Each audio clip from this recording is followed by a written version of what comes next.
Hi, my name is Julie Chang, and I'm the creator of 940. As in, there are only 940 weekends from the time your child is born till they go to college. 940. 940! Okay, without sounding dramatic, I've been on my own since I was 15 years old. I also battled and survived a brain tumor. I'm also a mom of two, and all of these journeys combined have given me a very unique perspective on time. That's what 940 is about. Actionable, accessible ideas that make this all easier. And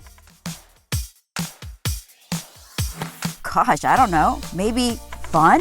If 940 had a mission statement, it would be this. Make time better for people who matter. In this episode, we explore the power of free play, including what is free play, signs that your kid is getting enough free play, and a way for you to solve and evolve how to engage in free play as a family. But first, this masterclass.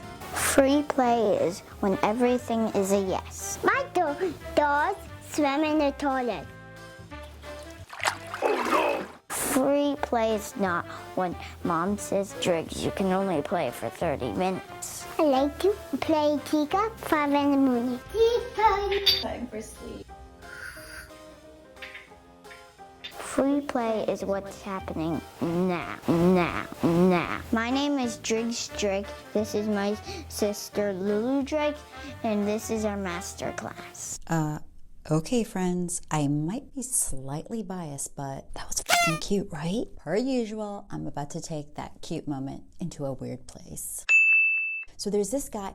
Why does that look like you have no pants on? Oh. There is this guy named Dr. Stuart Brown, and he is a researcher who basically proved that play is equally important to our health as sleeping, as eating. And the way he discovered this is by studying mass murderers.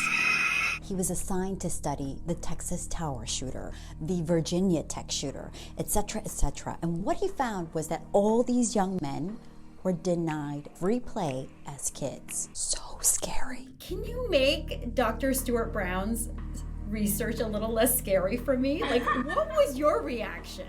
It's painful to read, and just even the initial catalyst for why he started that research. Quite fascinating that such a tragedy led to, such deep research on the importance of play in our lives. And we're not talking about just any kind of play. We're talking free play. Open-ended in that there isn't always a goal or a target in mind. You're developing a sense of self. Who am I? When I'm going to cross this little puddle, am I going to jump in it? Am I going to stand and just watch? Am I going to tell someone else to jump in it? I mean, that's information about who you are, how you relate to the environment. So what is your connection with water in this world? With rain, with your own sandals or boots. And then I think connection with peers. So if you're, in a family setting and you've got a sibling, do the both of you jump in together? Am I going to stand and watch and while my older brother jumps in? That information you're learning in free play, your sense of self, and then how you relate to others. Hey, so I'll be the first to admit, I thought I was crushing the play game with my kids. Not so much. Organized sports like soccer, not free play. Gymnastics, not free play. Mommy makeover, where I expect my kids to give me some sort of improvement, not free play. So, you know how this show is called 940? Because there are 940 weekends from the time your child is born till they turn 18. Well, Lulu and Driggs combined, we are about 500 weekends in. And out of those 500 weekends, I think I've given them legit free play for about, 10 minutes. Not to say organized sports or things that are closed-ended are bad, but that there has to be a balance. What I love about your history and in the education space is you've been in the public space, you've been in the private school space, grade school, high school, preschool. And for our Manhattan viewers, you were part of the foundation of the fancy school avenues. So you've sort of seen the whole spectrum. And I'm curious, obviously Dr. Stuart Brown's research points to one extreme bad outcome of denying free play. Right. But on the more middle of the road, like what do you see happens? That's a great question. I mean, I think on a very fundamental level, children miss out on an opportunity to, one, learn more about who they are, to learn about their preferences. How sad and horrible is it to kind of walk into social settings and not know, like, do I have a preference for dancing or not?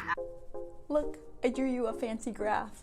I used crayons and everything. Okay, so this is basically the findings of Dr. Peter Gray. He's the psychologist who discovered that in the 50s, free play started to diminish. And with that, anxiety, depression, and I'm not even going to say that one, started skyrocketing. But I'm with you. Whenever you see a graph or you hear stats, it's kind of like, it doesn't hit a nerve quite like hearing a story you can really relate to. Lingo I'm hearing education is, preschool's the new kindergarten. Kindergarten's the new first grade, right? That's really not a good idea. And that's wild because in many other countries, you don't start formal school education until you're 7. And when you ask them why, and they say that's because that's when they're ready. Because when children have plenty of time to just play and be, they will be ready. And so I think there's a trend where I think there's a higher rise of depression, of anxiety, in children. When I worked in Manhattan, that was a common theme that both parents and teachers told me about, and I could see it in my classroom. Children had shorter attention spans.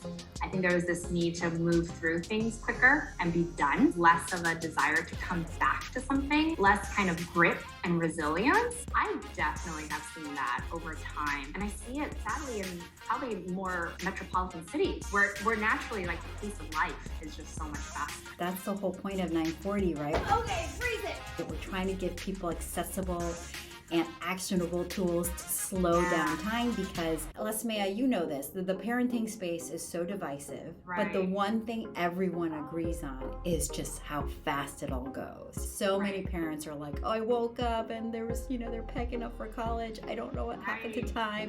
And so selfishly, I developed 940 in a way to savor time better. What do you make of the fact that there's only 940 weekends from the time they're born until they go to college or turn 18? Yeah.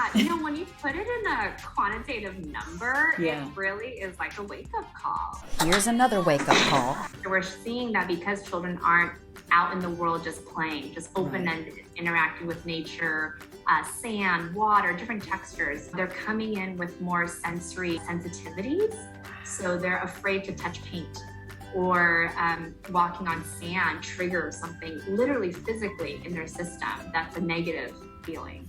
And so a lot of therapies now, it's called a sensory diet. We actually have to help children to reacclimate to these textures. Just as our nervous system reacts to trauma, our bodies react to joy. And that joy triggers our mind and soul to smile, which then allows us to show up as our best selves and sharing all that good vibe with those around us. In simple terms, free play fills our cups and helps us make the most out of our precious 940 weekends. Pure gold, time, and togetherness. Which makes sense because even as adults, think about for example, I've taken up surfing during the pandemic. Right. And I think about just how different my day is from the days that I get surfing in the morning to the days I don't. I'm a different human being. I'm operating up here when I get that self-play, self-care time in. The body connection. There's an actual noticeable difference, I think, in the past 20 to 30 years where children are coming into schools with weaker fine motor. And I think the thinking is, well, then let's give them more pencils. Or worksheets. It's actually the opposite, and occupational therapists will tell you fine motor development happens first with growth. So it starts at your core. Or jumping and climbing and running and crawling you do, your gross motor develops first, and then it goes into your extremities where you have stronger, penmanship later on. Wow, I didn't know this. Are there children that you right away know are getting ample free play?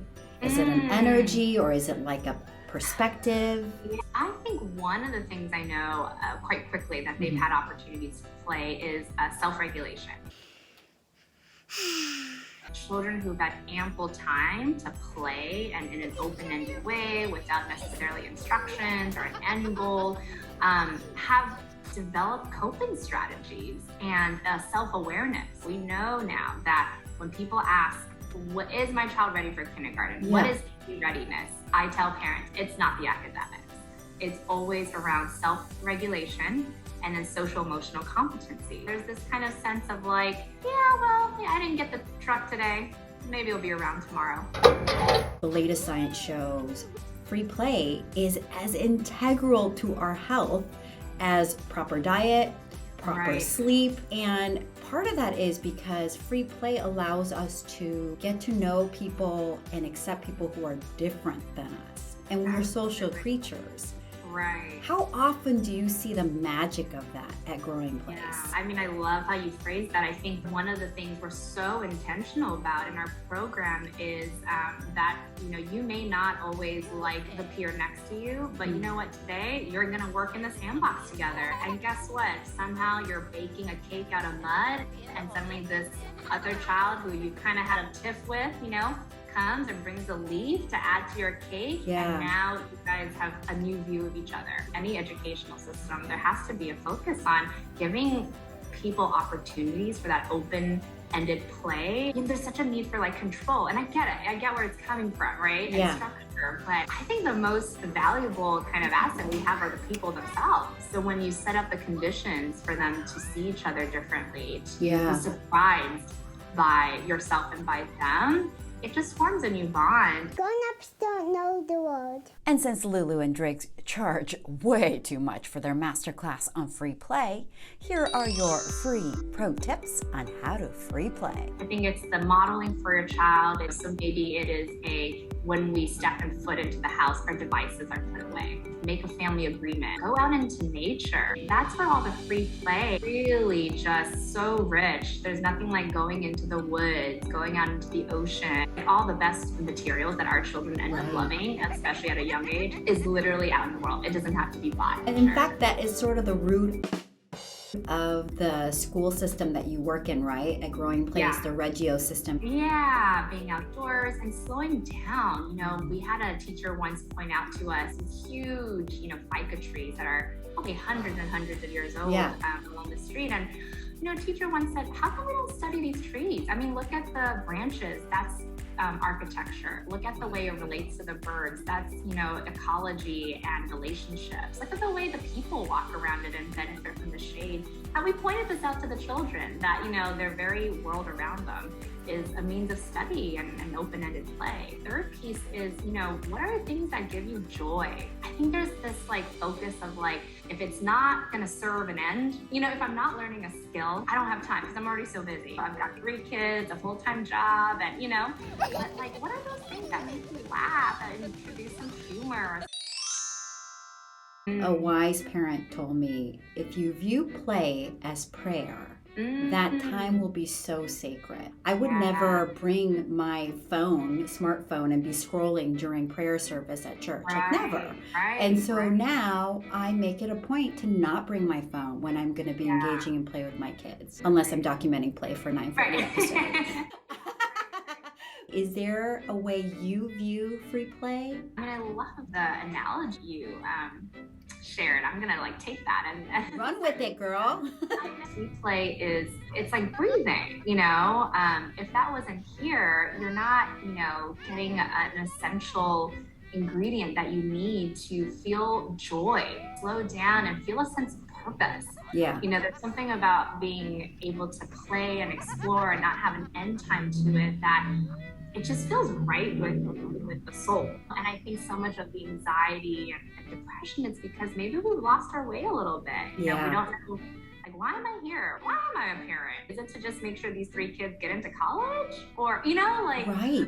And that's kind of how I see play, and particularly free play, is giving that space, for your soul to breathe. And since the opposite of play isn't work, it's depression. This conversation on free play is also just so tied to the broader conversation. We used to maybe work 40 hours, and now we're working 100. And how that impacts family well-being. When I did a deep dive into the subject of free play, I think what surprised me the most it's not only kids who need it. Right. And if you look at what's happening in the political landscape, maybe it would open our eyes more if we as adults engaged in free play. Oh, I couldn't agree more. And banging us over the head with this proven science that grown-ups also need play is TED Talk speaker Mallory Ruxana Nizam. Coming up in the next episode of 940, the founder of St. Louis's Pillow Fight Day, as well as Metrolink's No Pants Day, breaks down just how adulting wouldn't be so hard if we reconnect with play.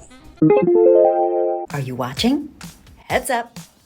During this wild time, we are jumping on the wagon of FOMO to JOMO and playing as a family. We got rid of a car and replaced it with this joyride. All of a sudden, commuting is play. Getting from point A to B is now a dance party, and date nights wouldn't be complete without my chariot. Oh yeah! Who knew that a single purchase could make such a dramatic improvement in our lives? Thanks, Virtue Bike. It's true, it really isn't about the destination. It's about the 940 journey.